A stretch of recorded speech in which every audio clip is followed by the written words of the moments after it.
From him trying to beat Twitter at its own game, to his beef with Elon Musk that started to get really personal, here's the real reason Mark Zuckerberg made a Twitter alternative. Now, the first reason is obviously that they want to compete with Twitter. If Threads wants to beat Twitter, they're claiming they'll do it by being nice. Mark Zuckerberg, the guy behind Meta, the company that just launched Threads, said they're all about positivity, which is a big deal, considering how similar their platform looks to Twitter. He wrote on his Threads account that they're totally into kindness and making this place friendly. He also mentioned that Twitter didn't do well because it couldn't stay positive. And being friendly is the key to making the new service successful.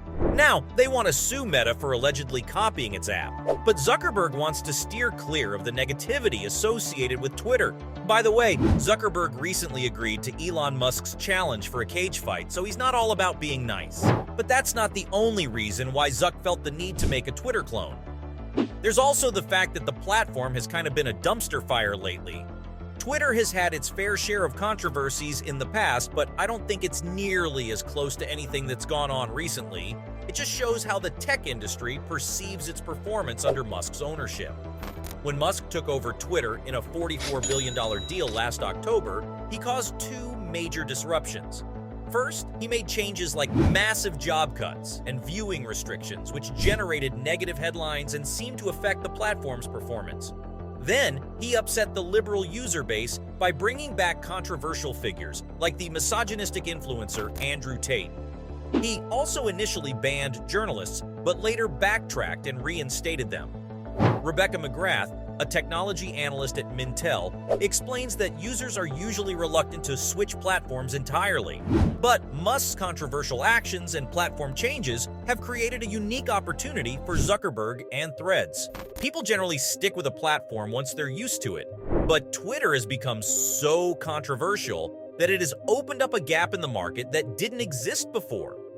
But Threads may also face criticism due to its connection to Instagram, which has gotten in hot water previously because of concerns from internet safety campaigners for harmful content targeting children. Though there's still a way Threads can succeed, and it's because of something called the network effect. Threads needs to take advantage of Twitter's weaknesses and position itself as a platform for exciting announcements and news. There are influential people on Twitter like commentators, journalists, influencers, and politicians who rely on it to connect with the public. So it's crucial for Threads to attract these high-profile users and content creators, because once they're on board, other users will follow suit. Threads is connected to Meta's Instagram platform, and new users can jumpstart their social network on Threads by importing the users they already follow on Instagram. This is a smart way to cold start an empty network. The network effect is crucial here because people flock to Twitter for public conversations, and it's hard to switch to a new platform with no one else there, with Instagram's massive user base of over 2 billion. It's no wonder Threads has gained more than 70 million signups within just 48 hours of its launch. Threads is basically designed to go viral by integrating your Instagram followers into the app. Musk claims that under his ownership, Twitter has grown to over 250 million users, and efforts have been made to tackle hate speech and misinformation. But there are studies that offer a different perspective on the moderation standards implemented after the takeover. Let's not forget the whole ad revenue debate. The concerns about Twitter becoming a toxic environment have affected its main source of revenue, advertising.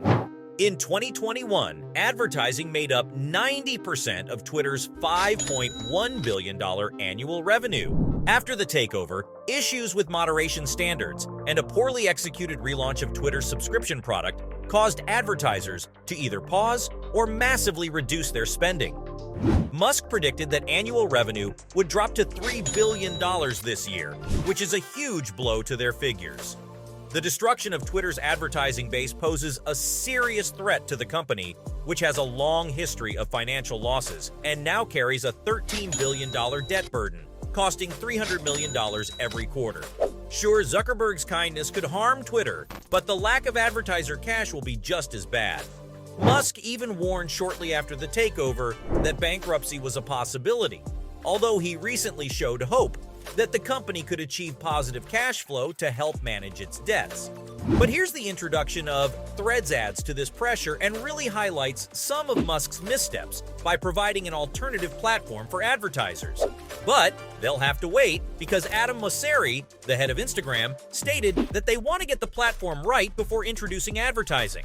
When asked about putting ads on Threads, he said that they're not currently focused on it at all, and even advertising experts agree that Threads does give Twitter some breathing room. In the long run, Threads could be a threat due to Instagram's massive scale and the disciplined approach that Zuckerberg brings, which Musk lacks. But Twitter's new CEO, Linda Yaccarino, who's highly regarded in the advertising industry, believes that they'll have time to rebuild trust in the platform, while Threads avoids advertisements for now. There's also the thing that the audience on Instagram is different from Twitter. Instagram users are less focused on Twitter's core offerings like breaking news. The app is about having public conversations, and if you're not interested in digital back-and-forth interactions, you might be better off posting on Instagram. Leave the online fighting on Threads to Musk and Zuck. Now, it seems these two tech giants aren't just battling it out on the web. They're actually going to have a fight in real life. Recently, Musk and Zuckerberg engaged in a Twitter feud that escalated quickly.